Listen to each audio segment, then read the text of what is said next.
हाँ जी बेटा, 12th class, welcome again जी।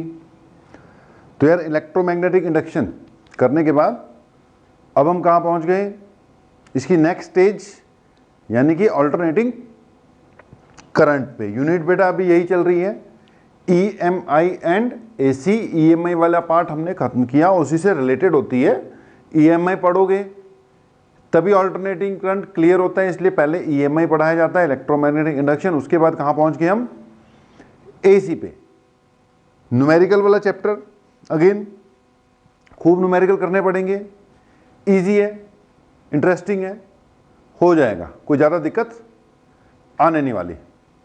तो बेटा ऐसे जो नाम से पता लग रहा है हमें, अल्टरनेटिंग करंट, करंट के बारे में पढ़ना है। अच्छा, करंट आपने पहले पढ़ा हुआ है, दो टाइप के, एक को हम AC कहते थे, दूसरे को हम DC कहते थे। जो पूरा यार करंट इलेक्ट्रिसिटी में करंट पढ़ा हमने वो DC है। करंट इलेक्ट्रिसिटी में भी हम पूरा करंट पढ़कर आ रहे हैं, V = IR, रेजिस्टेंस, ये सब पूरी नाम ही उसका क्या था, करंट इलेक्ट्रिसिटी। तो वहां पे बेटा जो करंट बात चल रही थी ना, जिस भी करंट की, वहां पे AC नहीं आया था अभी, वहां पे DC की बात चल रही थी। लेकिन करंट दो टाइप के होते हैं, एक जिसको हम कहते हैं AC अल्टरनेटिंग करंट, दूसरा जिसको हम कहते हैं DC यानी डायरेक्ट करंट। पहले भी अपनी थोड़ी बात हुई होगी, तो एक बार थोड़ी सी चलो डेफिनेशन और क्लासिफिकेशन पे आते हैं कि अगर मैं करंट को क्लासिफाई करने लग जाऊं तो बेटा जो आपका इलेक्ट्रिक करंट है, इलेक्ट्रिक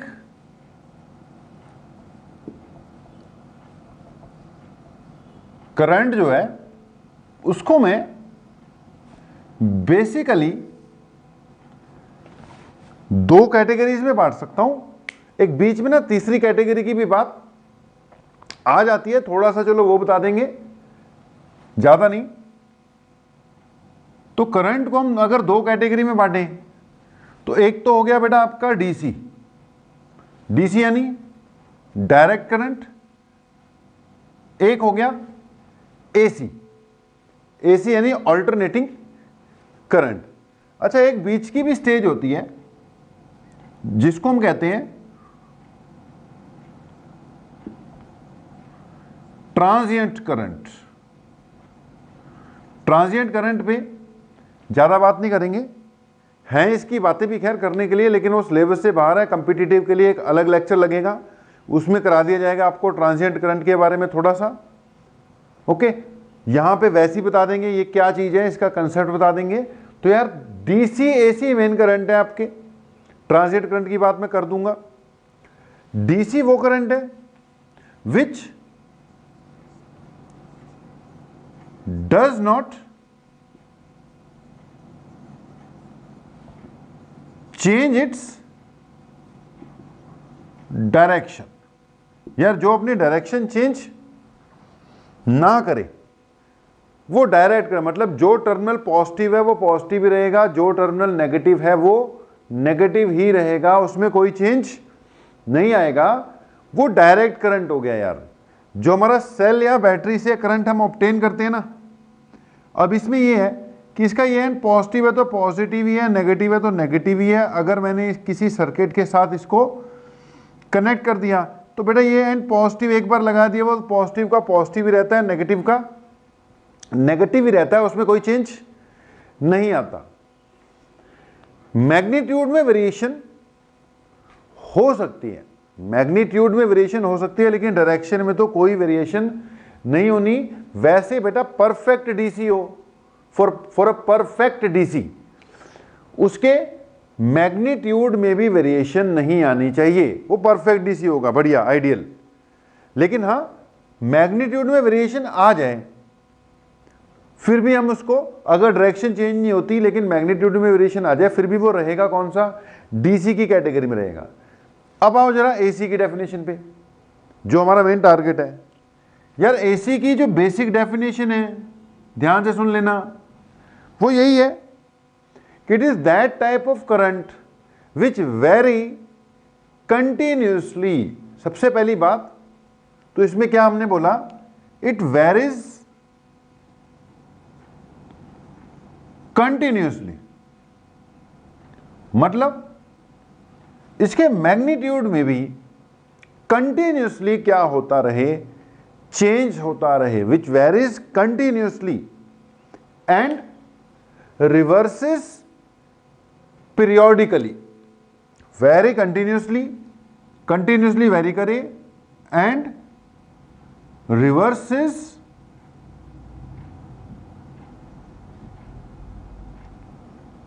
पीरियोडिकली, जो अपनी वैल्यू में कंटिन्यूसली वेरिएशन करे और एक रेगुलर इंटरवल ऑफ टाइम के बाद अपनी डायरेक्शन क्या कर जाए, रिवर्स कर जाए, विच वेरी कंटिन्यूसली। पूरी अगर मैं सेंटेंस बोल के बताऊं तो बोलूंगा alternating current is that type of current which very in magnitude continuously. Very continuously का मतलब यहां पर वेरी इन मैग्नीट्यूड है। तो अगर मैं पूरी बेटे डेफिनेशन बोल के बताऊं, लिख लेना कि it is that type of current which very in magnitude continuously and reverses its direction after a regular interval of time।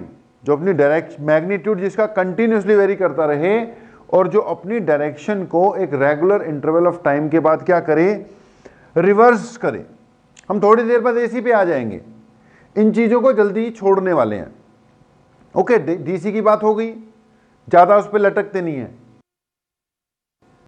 बस फिर उसको भी छोड़ देंगे, फिर किस पे आ जाएंगे, एसी पे आ जाएंगे, वरना टाइम खराब होगा, बिना मतलब कि इधर उधर की बातें करते रहेंगे, लिखा रहेगा तो।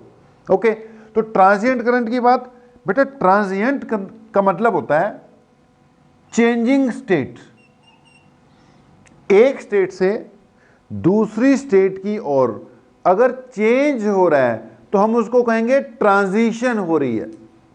अगर एक स्टेज से दूसरी स्टेज की ओर कोई भी चीज बढ़ रही है तो वो जो चेंजिंग फेज है ना, that is called transition phase. मान लो आपके पास एक कैपेसिटर है, ठीक है जी। अब कैपेसिटर इस वक्त अनचार्ज्ड है, थोड़ी देर बाद मान लो ये चार्ज हो गया। ये इस वक्त अनचार्ज्ड है, आपने इससे बैटरी कनेक्ट की, ये स्विच है, जब तक स्विच ऑफ रहेगा इसके अक्रॉस चार्ज 0 है। जैसे ही स्विच ऑन करोगे तो यार करंट का फ्लो होगा और थोड़ी देर बाद कैपेसिटर क्या हो जाएगा, चार्ज हो जाएगा। जब कैपेसिटर चार्ज हो जाएगा फिर से करंट का फ्लो बंद हो जाएगा। तो अब बेटा 0 चार्ज से फुली चार्ज, मतलब कैपेसिटर पहले क्या था, अनचार्ज था, फिर क्या हो गया, फुली चार्ज हो गया। जब वो अनचार्ज था, स्विच ऑफ था, करंट 0 था। जब वो फुली चार्ज हो गया तब भी करंट क्या हो जाएगा, 0 हो जाएगा। सर्किट में तभी तक करंट फ्लो होगा जब तक ये फुली चार्ज नहीं हो जाता, बाद में फिर 0 हो जाना है। लेकिन बेटा अनचार्ज से चार्ज होने तक के दौरान इस सर्किट में कुछ करंट चला था, वो करंट किस कैटेगरी में जाएगा, ट्रांजिएंट करंट की कैटेगरी में जाएगा। उसके अलग ही एक्सप्रेशंस होती हैं, अलग ही इक्वेशंस होती हैं, सीबीएसई सिलेबस में है नहीं है, यहां हम करेंगे नहीं, एक्स्ट्रा क्लास में उसको करवा देंगे। ओके, जो ज्यादा करने के इच्छुक होंगे, इंटरेस्टेड होंगे, वो अपना कर लेंगे, वो लेक्चर लगा लेंगे, एक आधा लेक्चर इस पे एक्स्ट्रा दे देंगे हम आपको। तो अभी फिलहाल सिर्फ इतना है कि ट्रांजिएंट करंट का मतलब क्या है, जो ट्रांजिशन स्टेज में, चेंजिंग फेज में करंट डेवलप हो रहा है, दैट इज कॉल्ड ट्रांजिएंट। उल्टा कर लो, ये फुली चार्ज है, करंट 0 है। अगर ये फुली चार्ज है, इस वक्त करंट 0 है, अगर मैं स्विच इसको शॉर्ट सर्किट कर दूं, मान लो कैपेसिटर अगर फुली चार्ज हो, उसकी दोनों तारें आपस में जोड़ दो, उसको कहते हैं शॉर्ट सर्किट कर देना, तो कैपेसिटर डिस्चार्ज हो जाएगा। यार फुली चार्ज से डिस्चार्ज होने तक जो करंट फ्लो हो रहा था, दैट इज ट्रांजिएंट करंट। अनचार्ज से चार्ज होने तक जो करंट फ्लो हो रहा है सर्किट में, दैट इज ट्रांजिएंट करंट। इसकी भी एक्सप्रेशन होती है, मैंने बोला वो सब अलग आएंगे, यहां पे फिलहाल हम बात को खत्म कर रहे हैं। ट्रांजिएंट करंट का एक और एग्जांपल है, ये तो हो गया कैपेसिटर। एक हमने ईएमआई में इंडक्टर पढ़ लिया था बेटा, याद करो, इंडक्टर पढ़ लिया था। इंडक्टर यानी कि ये कॉइल वगैरह, आपको पता है ये इसके अक्रॉस मैंने बैटरी लगा दी, ये स्विच है, ये स्विच इस वक्त ऑफ है, इसमें से करंट 0 है। जैसे ही मैं स्विच ऑन करूंगा तो इसमें करंट राइज होगा 0 से अपनी मैक्सिमम वैल्यू जो भी है, मान लो 2 एम्पियर है, 3 एम्पियर है या 5 एम्पियर है, करंट ने अपनी 0 से 5 एम्पियर तक पहुंचने में कुछ टाइम लगाएगा। और यार 0 से 5 हो रहा है तो मतलब करंट में चेंज आ रहा है ना। अब इंडक्टर जो है उसका काम क्या है, करंट में आने वाले किसी भी चेंज को अपोज करे। तो इस ट्रांजिशन स्टेज में जब करंट 0 से अपनी मैक्सिमम वैल्यू की ओर बढ़ रहा था, करंट बढ़ना चाहता है, इसका इंडक्टेंस उसको बढ़ने से रोकता है, इस दौरान उनमें लड़ाई होती है और ओवरऑल एक करंट सा डेवलप होता है। अब इस 0 से मैक्सिमम होने के दौरान, जो उस टाइम पीरियड के दौरान कि 0 से मैक्सिमम होने के बीच में जो करंट बेटा फ्लो हुआ होगा, overall net current, that will again come under the category of transient current. तो सिंपल सी बात है बेटा, ट्रांजिएंट करंट पढ़ोगे तो हमें दो चीज पढ़ते हैं, तो हमें दो चीजें पढ़नी चाहिए कि कैपेसिटर के अक्रॉस करंट की ग्रोथ और डीके। ग्रोथ और डीके मतलब कि जब आप चार्ज कर रहे हो तो करंट ग्रो हो रहा है, जब डिस्चार्ज कर रहे हो तो करंट डीके कर रहा है। ऐसे ही किसी भी इंडक्टर के अक्रॉस करंट की ग्रोथ और डीके, ये ट्रांजिएंट करंट में आएगा। इसको फिलहाल हम टेकअप नहीं करेंगे, हम एसी पे आ रहे हैं, टाइम लगे जा रहा है एसी पे। डीसी हमने पहले ही पढ़ा हुआ है, वो जो पूरी करंट इलेक्ट्रिसिटी थी उसमें क्या पढ़ा था यार, बेसिकली फिर डीसी ही पढ़ा था। छोड़ो, किस पे आ गए, एसी पे आ गए जी। एसी यानी ऑल्टरनेटिंग करंट। ओके, हम किस पे कंसंट्रेट कर गए, ऑल्टरनेटिंग करंट पे कंसंट्रेट कर गए। अब क्या है alternating current? It is that type of current which vary in magnitude continuously and reverses its direction after a regular interval of time, which vary in magnitude continuously and reverses its direction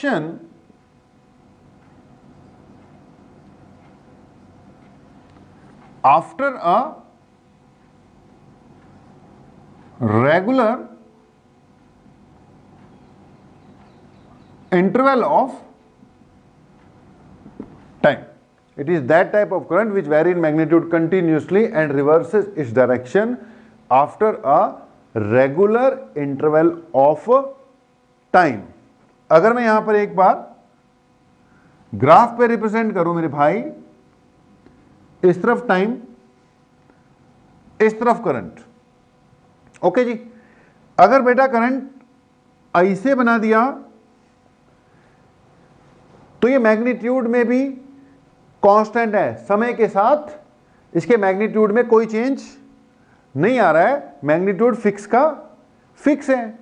और ऊपर से direction तो वैसे ही नहीं reverse हो रही, क्योंकि ये मैंने क्या बनाई है, जीरो लाइन बनाई है, ऊपर करंट पॉजिटिव नीचे करंट नेगेटिव। तो ये वैसे ही किस कैटेगरी में चले गया, डीसी, जो अपनी डायरेक्शन चेंज नहीं करता है।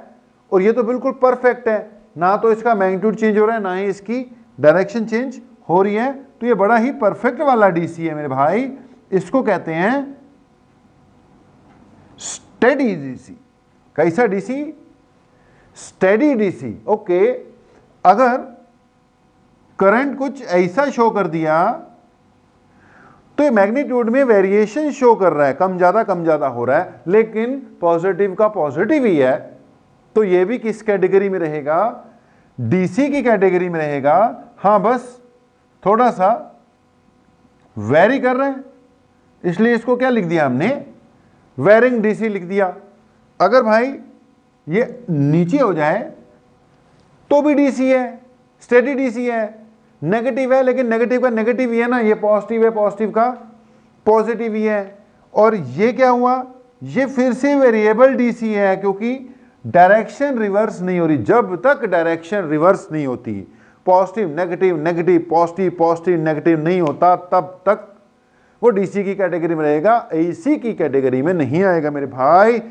अगर अब यहां से करंट कुछ ऐसे शो कर दूं तो इसमें देखो आप ध्यान से, ये कुछ टाइम के लिए पॉजिटिव रहता है, कुछ टाइम के लिए ये जीरो लाइन है, इससे ऊपर पॉजिटिव है नीचे नेगेटिव है। कुछ टाइम के लिए पॉजिटिव रहता है लेकिन कुछ टाइम के लिए क्या हो जाता है, नेगेटिव भी हो जाता है।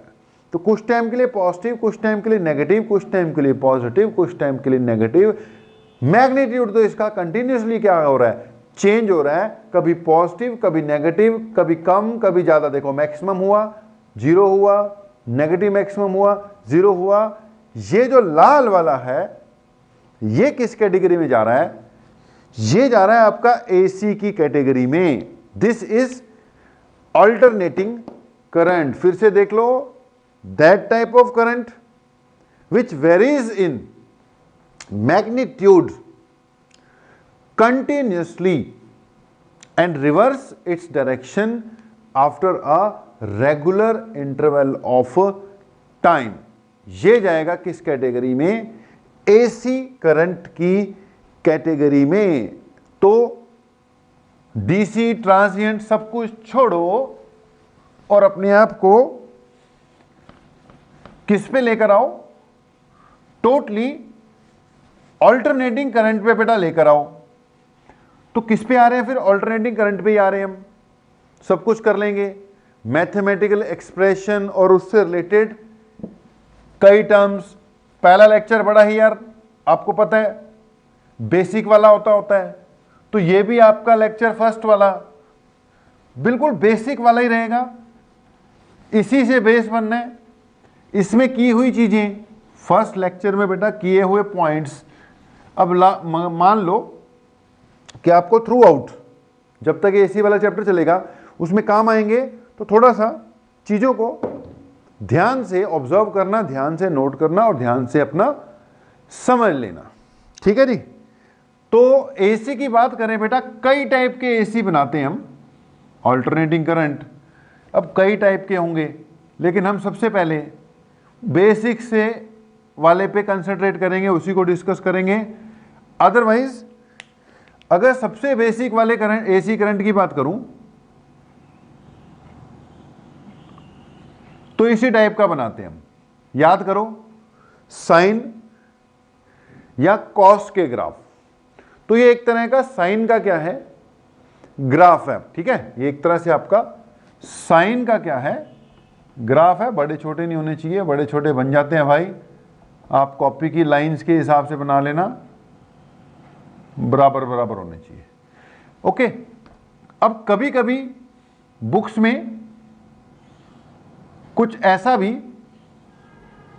सिचुएशन दी हो सकती है, यार ये भी किस कैटेगरी में जा रहा है, एसी की कैटेगरी में जा रहा है। पॉजिटिव भी होता है, नेगेटिव भी होता है, पॉजिटिव भी होता है, नेगेटिव भी होता है, पॉजिटिव भी होता है, नेगेटिव भी होता है। कुछ देर के लिए पॉजिटिव है, कुछ देर के लिए नेगेटिव है, और एक रेगुलर इंटरवल ऑफ टाइम के बाद अपनी डायरेक्शन को क्या कर रहा है, रिवर्स कर रहा है। कैटेगरी ये भी किसकी है, एसी की ही है। या हायर क्लासेस में पढ़ोगे कि अगर मैं कुछ ऐसा ग्राफ बनाता हूं तो आएगा ये भी किस में, एसी की कैटेगरी में। यार क्योंकि तीनों ग्राफ वो डेफिनेशन फॉलो कर रहे हैं, वेरीज कंटिन्यूसली, जिसके मैग्नीट्यूड में कंटिन्यूसली क्या हो रही है, वेरिएशन हो रही है, and reverses it's direction after a regular interval of time. अपनी डायरेक्शन को क्या कर रहे हैं, रिवर्स कर रहे हैं after a regular interval of time. लेकिन बेटा इन सब को हम बाद में देखेंगे, थोड़ा अगले कंसेप्ट है। पहले हम उन चीजों पे कंसंट्रेट करें जो बिल्कुल एंड डायरेक्टली सिलेबस में है, सिलेबस के हिसाब से चलें। तो अगर मैं सिलेबस के हिसाब से चलता हूं, ज्यादा इधर उधर नहीं जाता हूं, तो इस टाइप की सिचुएशन से ज्यादा मैं डील आपको अभी नहीं कराऊंगा, जब न्यूमेरिकल्स वगैरह आएंगे ना बेटा, वो कॉम्पिटिटिव वाले, जेई वाले, उसमें देखेंगे। फिलहाल पहले आपका क्या बनाएं, बेस बनाएं, और उस बेस में जो एसी वाला करंट हम डिस्कस करने जा रहे हैं बेटा, उसको मैं साइन या कॉस वाला जो ग्राफ होता है ना, वो सबसे बेस्ट है बेटा। साइन या कॉस का जो ग्राफ होता है वो सबसे बेस्ट है। कंटिन्यूस वेरिएशन और रेगुलर इंटरवल ऑफ टाइम के बाद अपनी डायरेक्शन चेंज करने वाला। पता है आपको कि अगर मैं कुछ इस टाइप का ग्राफ बनाऊं तो आपको यह भी पता है कि ये किसका ग्राफ है, ये साइन का ग्राफ है, साइन थीटा का ग्राफ पता होगा। मेडिकल वाले स्टूडेंट्स को भी पता होना चाहिए, नॉन मेडिकल वालों को तो खैर वैसे पता होगा, उन्होंने इतनी ट्रिग्नोमेट्री तो +1 में पढ़ी हुई होगी। भाई अगर मेडिकल वालों स्टूडेंट को दिक्कत है तो एक बार फिर से साइड पे, अब कई बार क्या हो जाता है, छोटी सी बात के कारण दिक्कत आ जाती है। तो मेडिकल स्टूडेंट्स बेटा, अगर ग्राफ ऐसा बना हुआ है तो इसको कौन सा ग्राफ कहते हैं, साइन ग्राफ। क्यों कहते हैं, या साइन का ग्राफ ऐसा क्यों आता है, चलो बताते हैं, कुछ नहीं 2 मिनट लगने हैं। अगर बेटा, अच्छा इस पूरे चैप्टर में एक तो तुम्हें थोड़ी सी डिफरेंशिएशन लेवल अप करके आएगी, एक थोड़ी इंटीग्रेशन के भी नए नए कंसेप्ट सीखने पड़ेंगे। तो बेटा जिनको दिक्कत आती है ना, स्पेशली मेडिकल स्टूडेंट्स जो हैं जिनके पास मैथ्स नहीं है भाई, वो जो भी कंसेप्ट आएंगे नए वाले, वो साइड पे अपना बढ़िया से नोट करते जाना। मैं कराऊंगा सब कुछ, मैं ये सोच के नहीं कराऊंगा कि आपको आते होंगे, मैं सारा ही साइड पे करा दिया करूंगा। जैसे अब छोटी सी बात है, साइन और कॉस का ग्राफ, अब किसी को दिक्कत है तो साइड पे 5 मिनट लगा देता हूं भाई, इसको कहते हैं साइन का ग्राफ, और ये हो जाएगा कॉस का ग्राफ। ठीक है, साइन बेटा 0 से शुरू होता है, कॉस मैक्सिमम से शुरू होता है। ठीक है जी, जब इसका मैक्सिमम होगा इसका मिनिमम होना चाहिए, और जब इसका मैक्सिमम है इसका क्या आ जाना चाहिए, मिनिमम आ जाना चाहिए। इसका मिनिमम होगा इसका मैक्सिमम आ जाना चाहिए। ये कुछ, इसका मैक्सिमम आ गया तो इसका क्या आ जाएगा, मिनिमम आ जाएगा, ऐसे कर कर। ठीक है जी, ये ग्राफ हो गया। ओके, ये कॉस का ग्राफ है नीचे वाला, ऊपर वाला साइन का। कैसे भाई, यहां पे लिख लो 0 डिग्री, यहां लिख लो 90 डिग्री, यहां लिख लो यार 180 डिग्री, ये हो जाएगा 270 डिग्री वाला पॉइंट, ये आ जाएगा 360 डिग्री। ये 0 है, ये वाला पॉइंट 90 है, ये वाला पॉइंट 180 है, ये वाला पॉइंट, ये वाला 270 है, और ये वाला एंगल 360 है। ओके, एक के नीचे एक बना दिए हमने। अब देखो जी मेडिकल स्टूडेंट्स, साइन 0 की वैल्यू कितनी होती है, 0, और कॉस 0 की वैल्यू कितनी होती है, 1। याद करो, इसलिए 0 से स्टार्ट होता है, 1 से स्टार्ट होता है। साइन 90 कितना होता है, 1, तो 90 पे आके ये मैक्सिमम चले गया 1 पर, लेकिन कॉस 90 क्या होता है, 0, तो कॉस 0 पे आ गया। फिर साइन 180 0 होता है, कॉस 180 -1 होता है, इसलिए कॉस 180 पे ये नेगेटिव चले गया, और ये ऐसे ही चलता रहेगा बेटा। तो ऊपर वाला जो ग्राफ है ना बेटा, जो 0 से स्टार्ट होता है, 0 से, वो साइन ग्राफ होता है। जो 1 से स्टार्ट होता है, यानी मैक्सिमम वैल्यू से स्टार्ट होता है, वो कॉस का ग्राफ होता है। तो पता होना चाहिए, एक साइन का ग्राफ होता है, कॉस का ग्राफ होता है। बात छोटी थी फिर भी हमने कर दी। तो फिर से आ जाओ, ऑल्टरनेटिंग करंट पढ़ना स्टार्ट कर दिया, डेफिनेशन पे पहुंच गए कि ऑल्टरनेटिंग करंट की ये क्या होती है जी, डेफिनेशन होती है। अब बेटा ऑल्टरनेटिंग करंट की डेफिनेशन क्या कह रही है, वो करंट जो कंटिन्यूसली वेरी करे और एक पर्टिकुलर टाइम के बाद अपनी वैल्यू को क्या कर दें, रिवर्स कर दें। तो हमें ऑल्टरनेटिंग करंट को रिप्रेजेंट करवाना है। अब बेटा रिप्रेजेंट करने के लिए, ऑल्टरनेटिंग करंट को रिप्रेजेंट करने के लिए हमें किसी ऐसे फंक्शन की जरूरत पड़ेगी जो खुद कंटिन्यूअसली वेरी करता हो और अपने एक रेगुलर इंटरवल ऑफ टाइम के बाद डायरेक्शन को भी रिवर्स करता हो। बात को सुनना, ऑल्टरनेटिंग करंट वो करंट है जो कंटिन्यूअसली वेरी करे मैग्नीट्यूड में और एक पर्टिकुलर टाइम इंटरवल के बाद अपनी डायरेक्शन को रिवर्स कर दे।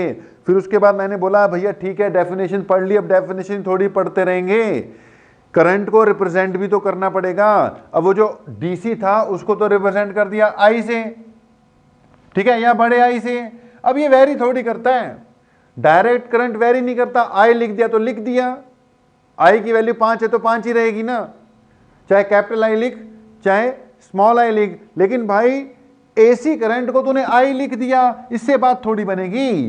ये आई की वैल्यू तो चेंज हो रही है, आई लिख देने से बात नहीं बनेगी।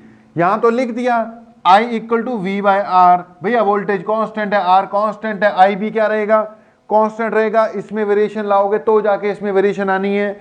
लेकिन एसी में भैया उसने खुद ही क्या होना है, समय के साथ चेंज होना है। तो भैया आई की हमें एक इक्वेशन चाहिए। ऑल्टरनेटिंग करंट के केस में आई का ऐसे को फार्मूला नहीं, आई की यानी ऑल्टरनेटिंग करंट की एक ऐसी इक्वेशन चाहिए कि जिसमें हमें I in terms of t depend करता हुआ दिखे। आई टाइम का फंक्शन हो गया, आई किसका फंक्शन हो गया, टाइम का फंक्शन हो गया कि टाइम चेंज होने से इसकी वैल्यू में क्या आता है, चेंज आता है। तो हमें बेटा आई की कोई ऐसी इक्वेशन बनानी पड़ेगी कि जिसमें दिख जाए कि कैसे कैसे टाइम के साथ ये चेंज हो रहा है। जैसे मान लो अब डिस्प्लेसमेंट को लिख दो कि अगर आप लिख दो displacement equal to 2t² plus 3t plus 5, तो इसमें जो x है वो टाइम की फंक्शन है। टाइम कैसे कैसे चेंज होता जाएगा, x की वैल्यू ऐसे ऐसे चेंज होती जाती है। बेटा अब ऐसे ही हमने स्टार्ट तो कर दिया, ऐसी पंगा तो ले लिया, ऑल्टरनेटिंग करंट डेफिनेशन भी पढ़ ली, वो करंट जो कंटिन्यूअसली वेरी करे, लेकिन अब उसकी इक्वेशन भी तो चाहिए ना।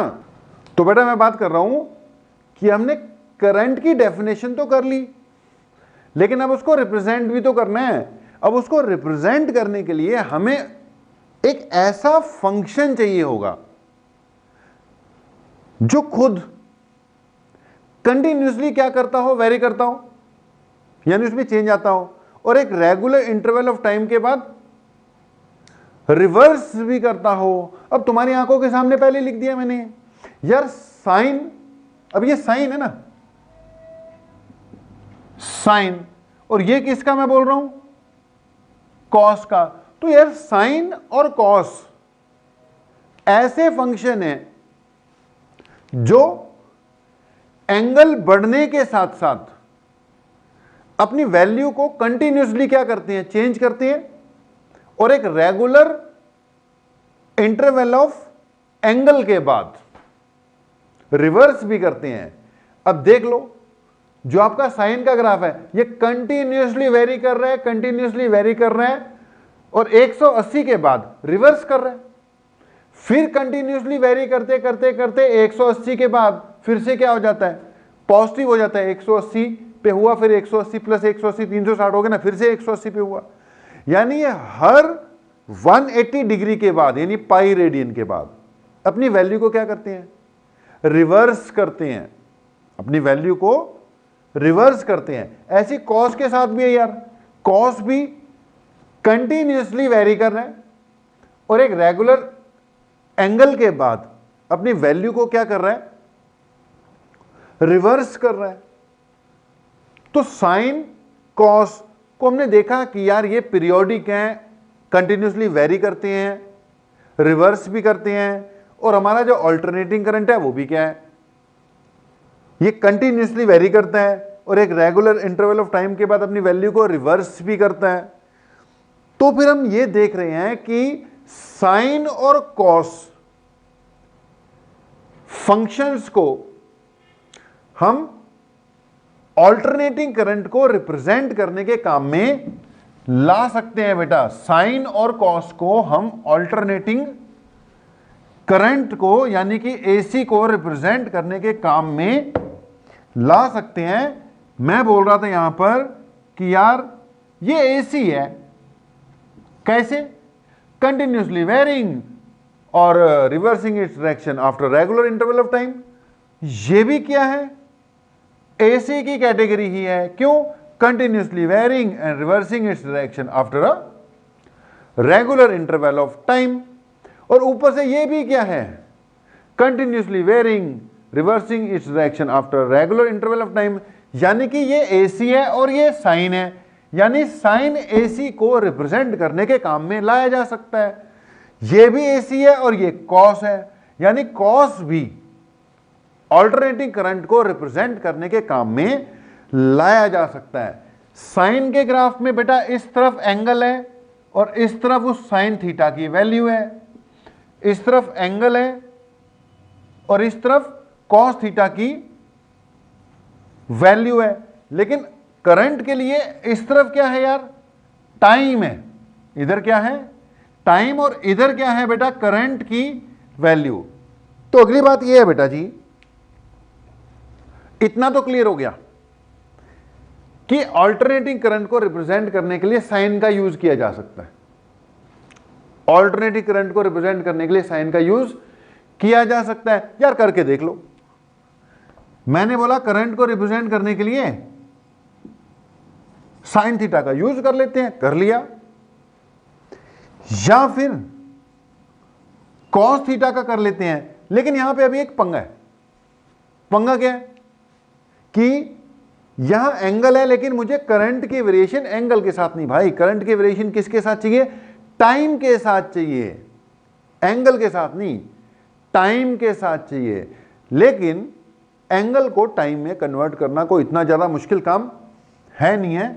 हमें पता है angular velocity equal to angular displacement upon time होता है। Angular velocity is equal to angular displacement upon time taken. यानी ये एंगल है, ये करस्पॉन्डिंग टाइम है, और ये क्या है? उसकी एंगुलर वेलोसिटी है। तो सिंपल सी कहानी, अगर मैं theta equal to omega t put कर दूं, अगर मैं theta equal to omega t put कर दूं, तो ये इक्वेशन बनती है I equal to sine omega t, या ये बन जाएगी I equal to cos omega t. भैया बात बनती हुई नजर आ रही है, क्योंकि ये साइन है तो अपना पीरियोडिक नेचर तो छोड़ेगा नहीं। चाहे टाइम इंट्रोड्यूस करवा दे, चाहे थीटा, थीटा से ही तो टाइम बनाया ना हमने। एक ही तो बात है, थीटा की जगह पुट किया।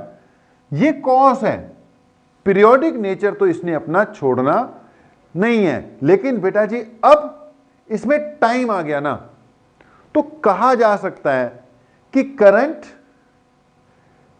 टाइम के साथ वेरी कर रहा है। जैसे जैसे समय चेंज होगा वैसे वैसे साइन की वैल्यू चेंज हो जाएगी, वैसे वैसे करंट की वैल्यू भी चेंज होगी।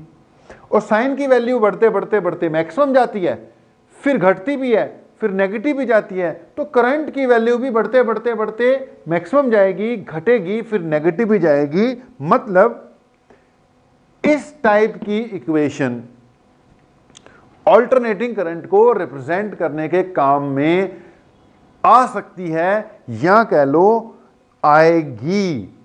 जो अल्टरनेटिंग करंट का सबसे सिंपल वाला केस मैंने बनाया था, उसमें अल्टरनेटिंग करंट को रिप्रेजेंट करने के लिए साइन और कॉस क्योंकि पीरियोडिक थे, थीटा था जब तक, तब तक पंगा था। लेकिन हमने थीटा को टाइम में कन्वर्ट कर लिया। अब बात निकल कर ये आ रही होगी, जितना लंबा खींच लो खींचता चले जाएगा।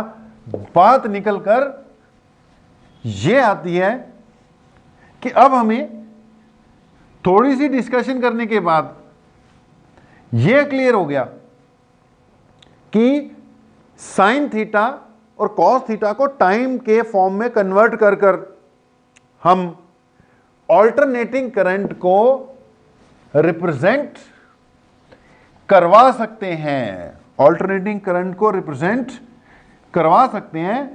दैट मीन्स एसी को रिप्रेजेंट करने के लिए अब अपने पास एक मेथड आ गया, I is equal to sine omega t type equation, या I equal to cos omega t type equation. T vary होने से आई वेरी होगा और साइन के कारण वो पीरियोडिसिटी उसकी बनी रहेगी। लेकिन अभी इस इक्वेशन में बेटा एक पंगा है।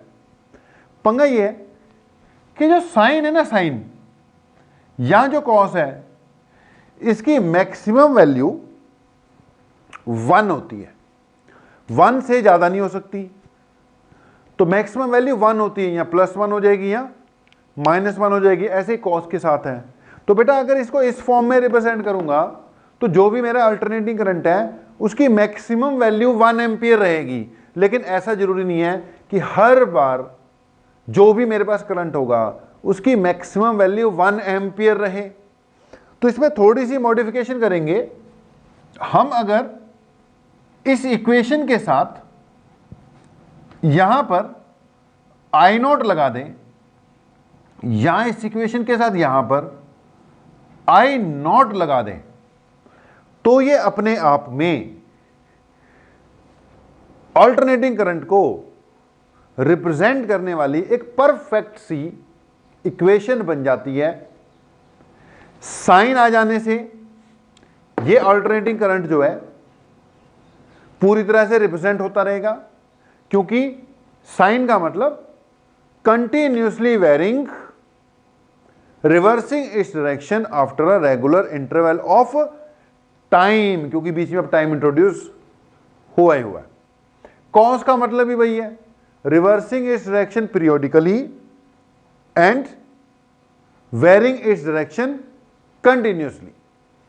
अच्छा, आई नॉट लगाने से यहां पर फायदा क्या हुआ कि अब ये लिमिट नहीं है कि जी मैक्सिमम जो है वो 1 ही रहेगा। अब जब बेटा साइन अपनी मैक्सिमम वैल्यू पे पहुंच जाएगा तो आई नॉट रह जाएगा। यहां पर साइन की मैक्सिमम वैल्यू 1 होती है ना, तो यहां पे आई नॉट रह जाएगा। यानी आई नॉट लगा देने से ये हो गया कि ये इस इक्वेशन का एम्पलीट्यूड हो गया।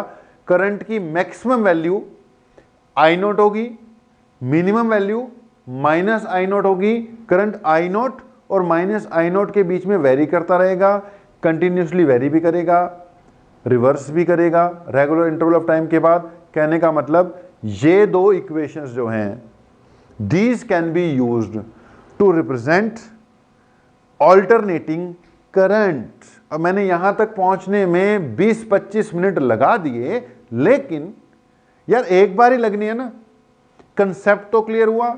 मैं डायरेक्ट भी बोल देता कि यार इससे रिप्रेजेंट करना है एसी को, बात खत्म, आपका काम चल जाता, क्वेश्चन भी होते, सब कुछ होता। लेकिन वो बीच की बातें करते हुए आओ कि कैसे हमने यही इक्वेशन यूज की है। और भी कई तरह की होती है, लेकिन सिंपलेस्ट फॉर्म बेटा अल्टरनेटिंग करंट की यही है, और सिंपलेस्ट ग्राफ उसका साइन और कॉस वाला ही होता है। कंक्लूड कहां किया हमने कि एक डेफिनेशन पढ़ी अल्टरनेटिंग करंट की, that type of current which varies continuously and reverses its direction after a regular interval of time। दूसरी बात कि ऑल्टरनेटिंग करंट को हम साइन या कॉस के ग्राफ से रिप्रेजेंट करेंगे, कर सकते हैं और करेंगे। और तीसरी बात, ऑल्टरनेटिंग करंट की जो एक्सप्रेशन यूज करेंगे वो या तो I naught sine omega t use करेंगे या फिर I naught cos omega t use करेंगे। दोनों में से कोई भी यूज कर सकते हैं, या I naught sine omega t या फिर I naught cos omega t use करेंगे। दोनों में से कोई भी मैंने बोला कर सकते हैं। ठीक है जी। अब एक और बात बेटा, अगर करंट होगा तो वोल्टेज भी होगी, जिसको हम ईएमएफ भी बोलते हैं। अगर करंट अल्टरनेटिंग नेचर का है तो तो करस्पॉन्डिंग वोल्टेज या ईएमएफ भी अल्टरनेटिंग नेचर की होगी।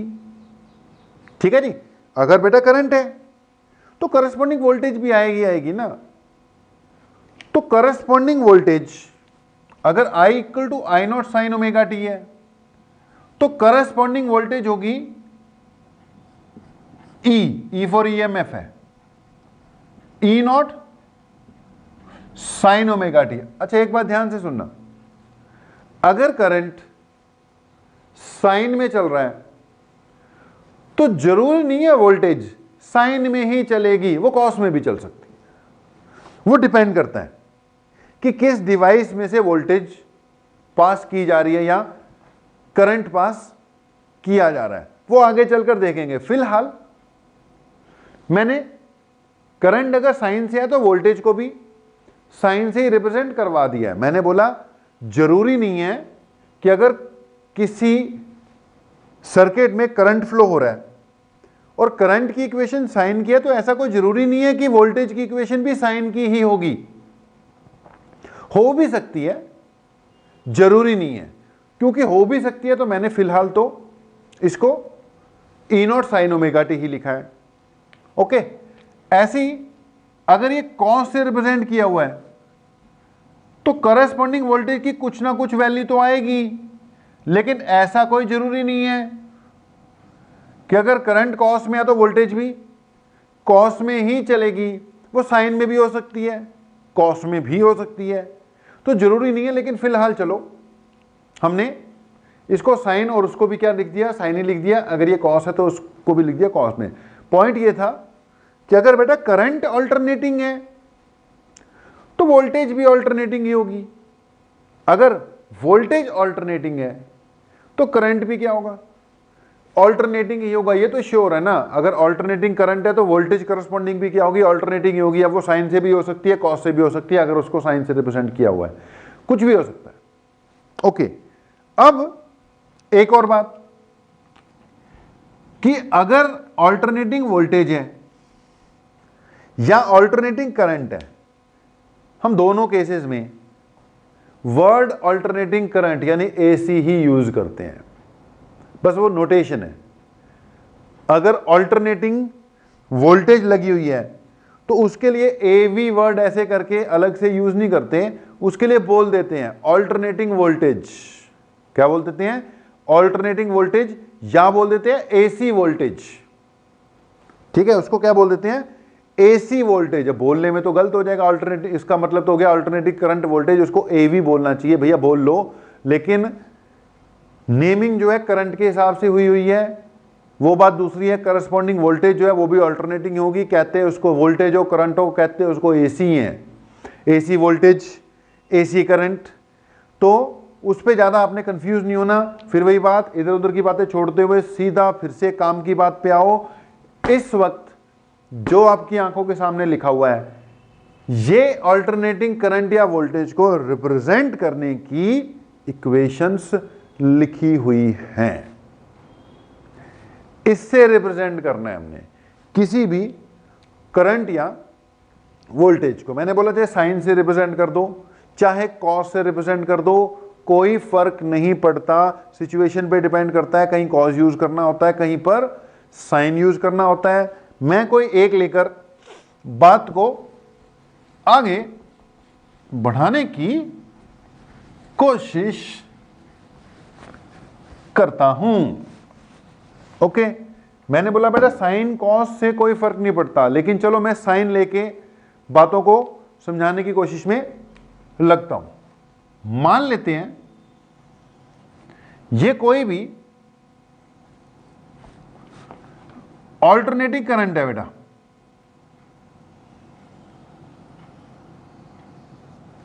ठीक है जी। इस तरफ टाइम और इस तरफ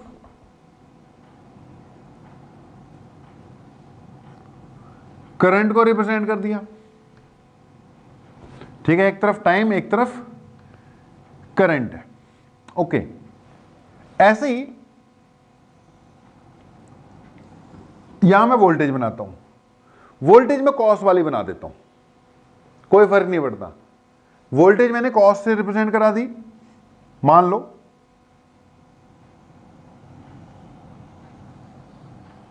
ऐसे कर कर। अब ध्यान से सुनना बेटा, आपको पता है ये वाला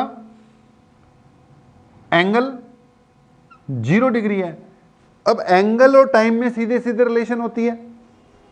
अगर ये 0 है तो ये कितना है 90 डिग्री यानी π/2। ये कितना है पाई, ये वाला कितना है 3π/2 और ये वाला पॉइंट कितना आ जाएगा 2π आ जाएगा। ये तो क्लियर ही होगा, 4 हिस्सों में हमने उसको बांट दिया। 0 π/2 पाई ये एंगल के हिसाब से। लेकिन बेटा यहां से लेके यहां तक आप देख पा रहे हो, इसको कहते हैं एसी का एक साइकिल। एक साइकिल यहां से यहां तक कंप्लीट हो गया ना, 1 साइकिल क्या हो गया कंप्लीट हो गया। तो अगर मैं टाइम के हिसाब से देखूं तो ये टाइम पीरियड है, पता ही है आपको 2π एंगल एक टाइम पीरियड के इक्विवेलेंट होता है। ओके, तो आधा क्या होगा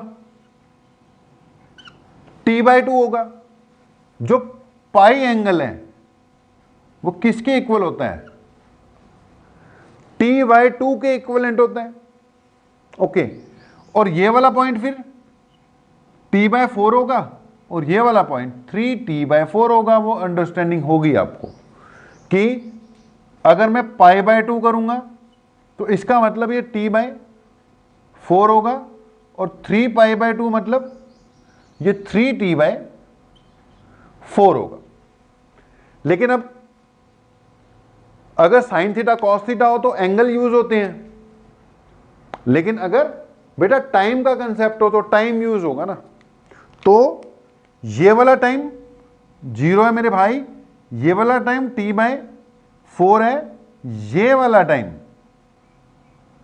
t/2 है, ये वाला टाइम 3t/4 है और ये वाला टाइम पूरा का पूरा t है। ये t/4, ये 2t/4, t/2 बन गया 3t/4, t हो गया।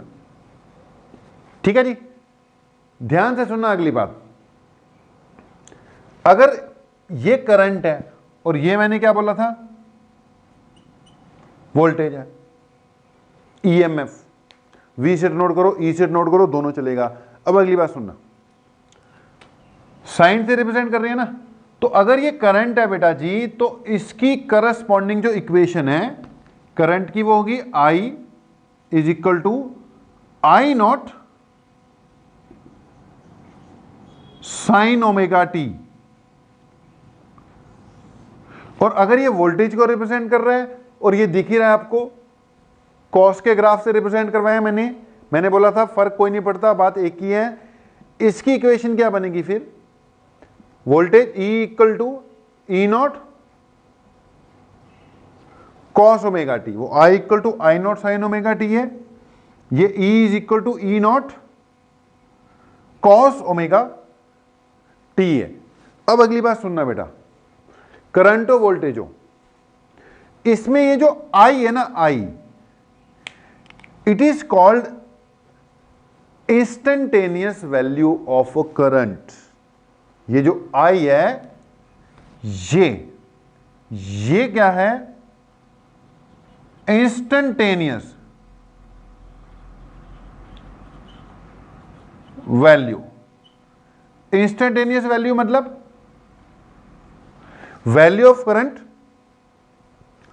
At a particular instant of time, value of current at a particular instant of time। एक particular instant of time पे करंट की क्या वैल्यू थी, यहां पे टाइम t इक्वल टू भाई t/4 पुट कर दे तो करंट अपनी मैक्सिमम वैल्यू देगा। t/4 पुट कर दो, ये 90 हो जाएगा, sin 90 1 होता है, I इक्वल टू I0 आ जाएगा। जो भी t की वैल्यू भरी जाएगी उसके हिसाब से करंट की वैल्यू आ जाएगी। जो भी t की वैल्यू भरी जाएगी उसके हिसाब से करंट की वैल्यू आ जाएगी। तो t क्या हुआ यहां पर इंस्टेंटेनियस वैल्यू हुई। t is instantaneous value of current. ठीक है जी। अगली बात, टी इंस्टेंटेनियस वैल्यू हो गई।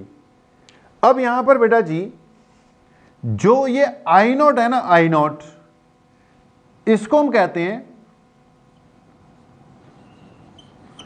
Peak value of current.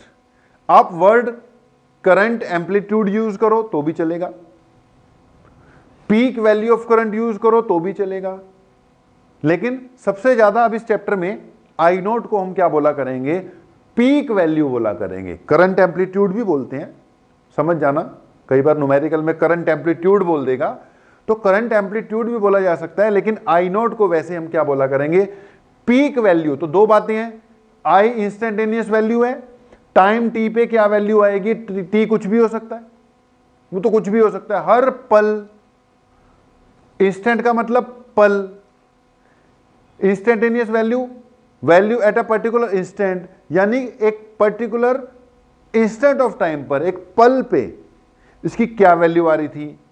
I note होगी पीक वैल्यू। पीक वैल्यू दो बार आती है एक साइकिल में, एक साइकिल यहां से लेके यहां तक है, एक बार मैक्सिमम पीक आएगी, सॉरी पॉजिटिव पीक आएगी, एक बार नेगेटिव पीक आएगी। ओके जी, तो ये होगी आपकी पीक वैल्यू मेरे भाई। ठीक है, आई नोट पीक वैल्यू होगी। अब यहां पर एक ओमेगा है, ओमेगा, ओमेगा क्या है जी, ओमेगा करंट की एंगुलर फ्रीक्वेंसी है। अब भैया जो अल्टरनेटिंग करंट है वो तो कंटिन्यूसली वेरी करता है ना, positive negative positive negative positive negative.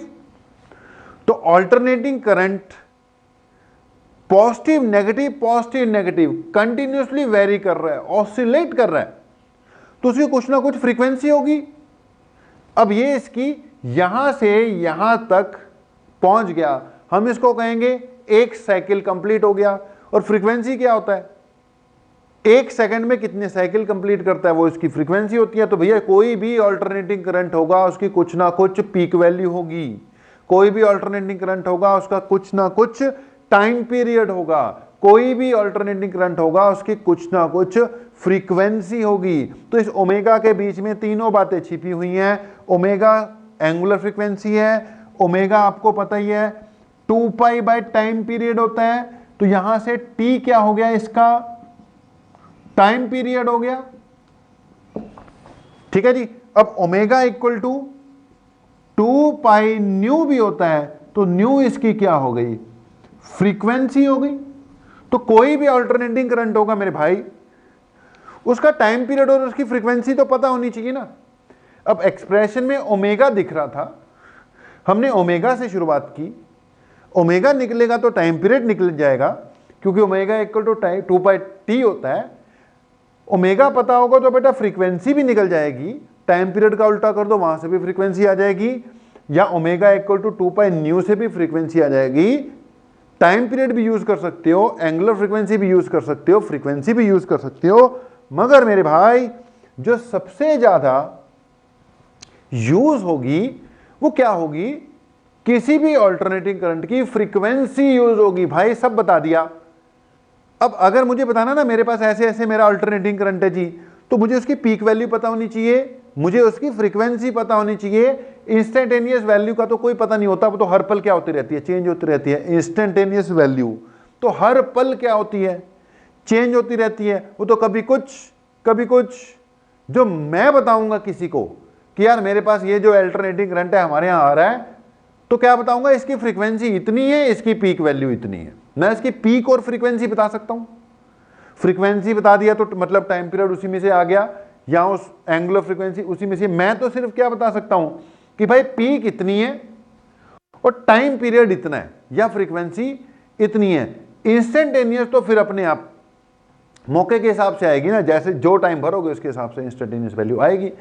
तो कोई भी अल्टरनेटिंग करंट होगा मेरे भाई, एक उसकी क्या बात है, पीक वैल्यू, और एक उसकी क्या पता होनी चाहिए, हमें फ्रीक्वेंसी पता होनी चाहिए। तो बात फिर से वही कि इंट्रोडक्टरी चैप्टर है, पहला इंट्रोडक्टरी चैप्टर।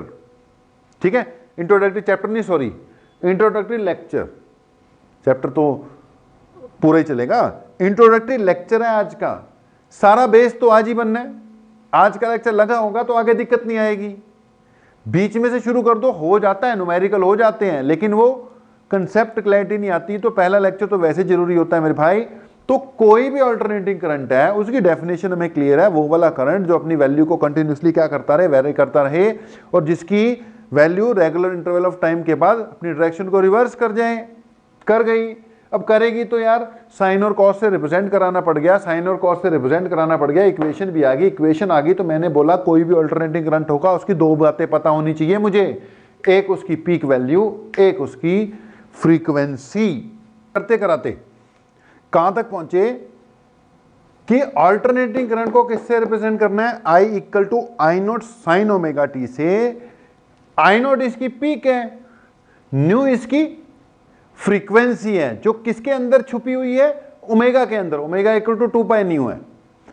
अब यार अगर करंट की इक्वेशन आ गई तो ये वोल्टेज की इक्वेशन पड़ी हुई है, उसमें भी वही बातें आ जाएंगी।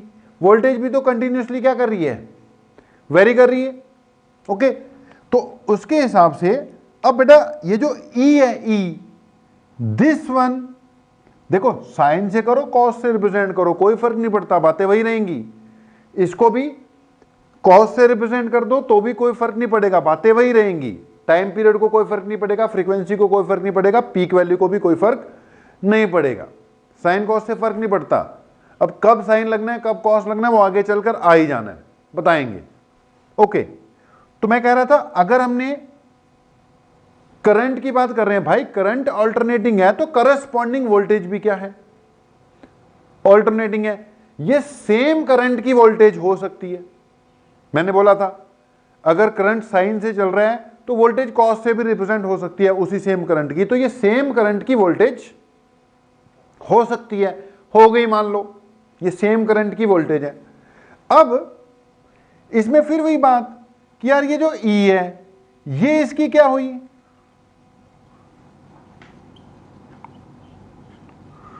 Instantaneous value. ठीक है जी, E इसकी क्या हो गई, इंस्टेंटेनियस वैल्यू कि एक पर्टिकुलर इंस्टेंट ऑफ टाइम पे E की वैल्यू क्या आएगी। अब वो पूरी इक्वेशन पे डिपेंड करती है। E नॉट इसकी क्या हो गई, ये हो गई इसकी पीक वैल्यू। अब पीक वैल्यू तो पूरे साइकिल में दो ही बार आएगी, ये पीक वैल्यू है इसकी, देख E नॉट, और ये पीक वैल्यू है माइनस E नॉट। ऐसे करंट की क्या थी, ये पीक वैल्यू I नॉट थी और ये वाली क्या थी, माइनस I नॉट थी। ठीक है जी, तो एक इसकी इंस्टेंटेनियस वैल्यू वही बता ही दिया उसी के हिसाब से। एक बेटा इसकी क्या आ जाएगी, पीक वैल्यू E नॉट। फिर इसके बाद ओमेगा क्या है, फिर वही बात, ओमेगा इसकी क्या हो गई, एंगुलर फ्रीक्वेंसी। अब इसी के अंदर टाइम पीरियड छुपा हुआ है, इसी के अंदर फ्रीक्वेंसी छिपी हुई है। और कोई भी वोल्टेज होगी तो उसकी दो बातें बतानी है तुमने, एक उसकी पीक वैल्यू पता होनी चाहिए और एक उसकी फ्रीक्वेंसी पता होनी चाहिए। ठीक है जी, अब एक बात ध्यान से सुनना, एक बात ध्यान से सुनना, ये अल्टरनेटिंग करंट है और ये सेम करंट की अल्टरनेटिंग वोल्टेज है। मान लो कोई डिवाइस है, कोई सर्किट है, उस सर्किट में से ये करंट फ्लो कर रहा है और उसी सर्किट की उसी वक्त ये क्या है, करस्पॉन्डिंग वोल्टेज है। मैंने बोला सेम केस में उस वक्त अगर करंट साइन से रिप्रेजेंट हो रहा है तो उसकी करस्पॉन्डिंग वोल्टेज भाई कॉस से रिप्रेजेंट हो सकती है, साइन से भी हो सकती है। अब मैंने कॉस से कर रखी है तो कोई दिक्कत नहीं है। ये कोई एक पर्टिकुलर सर्किट है, उस पर्टिकुलर सर्किट में इस वक्त करंट इस इक्वेशन से रिप्रेजेंट हो रहा है और उसी सर्किट का वोल्टेज, उसी सर्किट की वोल्टेज इस इक्वेशन से रिप्रेजेंट हो रही है, मान लो हो गई। अब अगर बेटा सेम ही करंट है और करस्पॉन्डिंग वोल्टेज है, सेम सर्किट है, तो फ्रीक्वेंसी दोनों की क्या रहेगी, सेम रहेगी। अगर एक सर्किट है उसमें मैं कहता हूं वोल्टेज की फ्रीक्वेंसी, अल्टरनेटिंग वोल्टेज की फ्रीक्वेंसी 50 हर्ट्ज है, तो समझ लो करंट की फ्रीक्वेंसी भी क्या है, 50 हर्ट्ज है। अगर केस ही चेंज कर दोगे, दूसरा करंट ले लोगे, वो बात दूसरी है। मैंने बोला सेम सर्किट, अगर इस वक्त उस पर्टिकुलर सर्किट की मैं कह रहा हूं फ्रीक्वेंसी, वोल्टेज की फ्रीक्वेंसी 50 हर्ट्ज है, तो समझ लो करंट की फ्रीक्वेंसी भी क्या है, 50 हर्ट्ज ही बोलनी पड़ेगी। फ्रीक्वेंसी सेम ही रहेगी, चाहे वोल्टेज बोल दो चाहे करंट बोल दो। अब बाकी वैल्यू में तो कुछ भी हो सकता है ना, करंट अगर 5 एम्पियर है तो उस वक्त वोल्टेज कुछ और हो सकती है, वो तो चीज ही अलग अलग है। वोल्टेज वोल्ट्स में मेजर होगी, करंट एम्पियर में मेजर होगा, वो बात ही अलग हो गई। लेकिन फ्रीक्वेंसी जो है वो हर्ट्ज में ही है, तो अगर करंट की फ्रीक्वेंसी 50 हर्ट्ज है तो करस्पॉन्डिंग वोल्टेज की फ्रीक्वेंसी भी 50 हर्ट्ज ही बोली जाएगी। तो उम्मीद है अभी तक 1 घंटे की डिस्कशन हो गई होगी, इसमें हमने इतनी बात तो सीख ली कि अल्टरनेटिंग करंट या अल्टरनेटिंग वोल्टेज को हमने रिप्रेजेंट किससे करना है मेरे भाई, E naught sine omega t या E naught cos omega t, या I equal to I naught sine omega t या फिर I naught cos omega t. Okay जी। अब अगली बात ये कि इतना तो क्लियर हो गया कि वोल्टेज को या करंट को किससे रिप्रेजेंट करना है, साइन या कॉस की इक्वेशन यूज होगी। उसमें हमारे पास एक क्या आएगी, पीक वैल्यू आएगी, और एक क्या आएगी, उसकी फ्रीक्वेंसी आएगी, और एक क्या आ जाएगी, इंस्टेंटेनियस वाले आएगी। 3 बातें आ गई, फ्रीक्वेंसी ओमेगा से, ओमेगा के अंदर बेटा छुपी हुई है ना फ्रीक्वेंसी, ओमेगा एंगुलर वेलोसिटी थी, और omega equal to 2 pi nu से फ्रीक्वेंसी निकल जाती होती है। इक्वेशन में तो बेटा ओमेगा यूज होगी, लेकिन उसके अंदर फ्रीक्वेंसी भी मैंने बोला छुपी हुई है। तो इतना तो क्लियर है मेरे भाई, I equal to I naught sine omega t या E equal to E naught sine omega t, ये इक्वेशन हमने यूज करनी है। ठीक है, इस इक्वेशन का हमने यूज करना है, मान लो। अब बढ़ते हैं आगे, थोड़ा सा आगे हम बढ़े तो हमने बोला कि यार ये इक्वेशन है, यहां चलो इसकी फ्रीक्वेंसी छुपी हुई है, मिल जाएगी मुझे, फ्रीक्वेंसी मिल जाएगी न्यू, वो ओमेगा बाय 2 पाई से मिल जाएगी, कोई दिक्कत वाली बात है नहीं है। ई नॉट पीक वैल्यू है, चल वो भी मिल जाएगी, इक्वेशन देख के कंपेयर करके मिल जाएगी, ओमेगा ढूंढ लेंगे। ओके, ई क्या है यहां पर, ये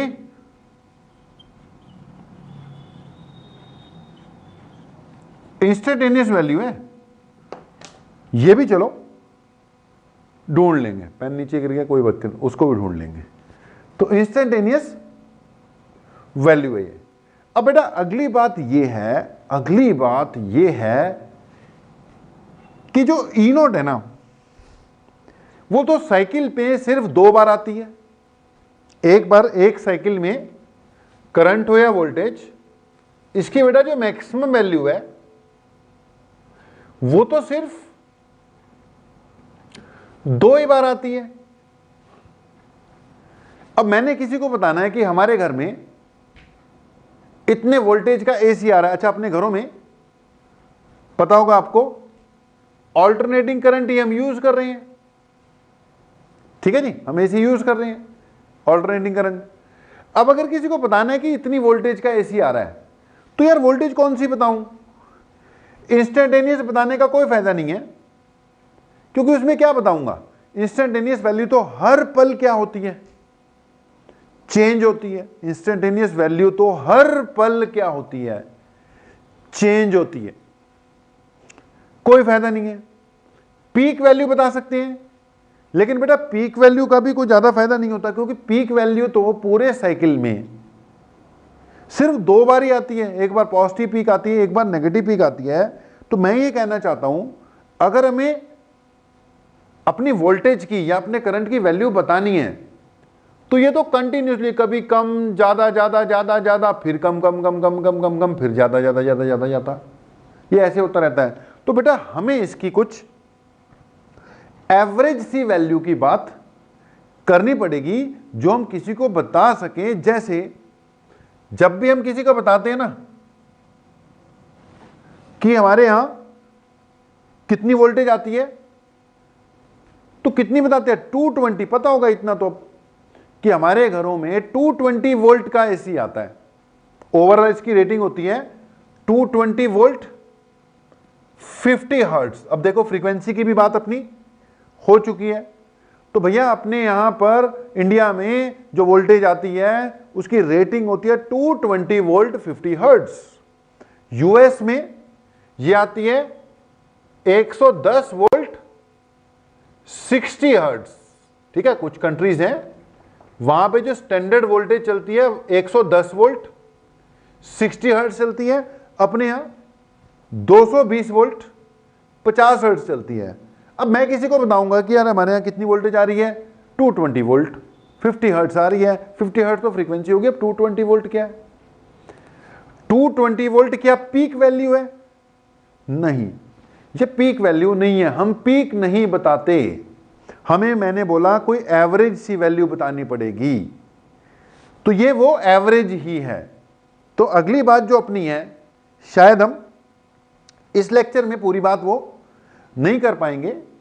एक बार ये जो पहला लेक्चर है इसको इंट्रोडक्टरी ही हम छोड़ देंगे, 1 घंटे के से ऊपर का मुझे लगता है हो ही गया होगा। लेकिन अब बातें यार फैला के करनी पड़ती हैं कभी कभी। मैंने बोलता होता हूं कि शुरू में हम बातों को फैला देते हैं, फिर उसके बाद दूसरे तीसरे लेक्चर से उनको समेटना शुरू करते हैं। तो एक बार हमें फैलना भी पड़ता है। खैर ज्यादा नियम फैलते होते, सिमट जाते हैं, तो फर्स्ट लेक्चर में थोड़ा फैल जाते होते हैं, तो उसमें फैल गए।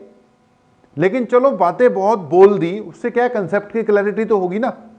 तो मैं कह रहा हूं ये जो 220 वोल्ट हम बोलते हैं कि हमारे घर में 220 वोल्ट आ रही है जी, ये 220 वोल्ट कौन सी वोल्टेज है? ना ये इंस्टेंटेनियस है, इंस्टेंटेनियस तो हर पल चीज, ना ये पीक है, ये बेटा एक एवरेज सी वैल्यू है।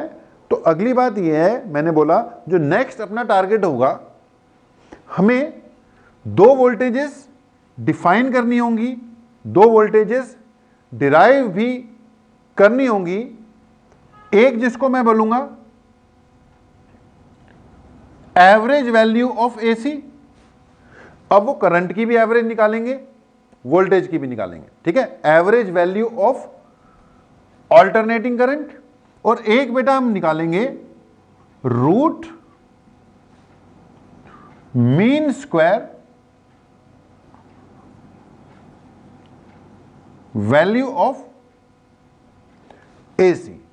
तो 2 बातें हम करेंगे, एवरेज वैल्यू ऑफ एसी और root mean square value of AC करेंगे। ठीक है जी। अब इसको डायरेक्ट नहीं करते, पहले इसकी बकायदा इक्वेशन वगैरह डिराइव करवा देंगे, उसके बाद ही करेंगे। तो अगला टारगेट होगा अपना average value of AC and root mean square value of AC.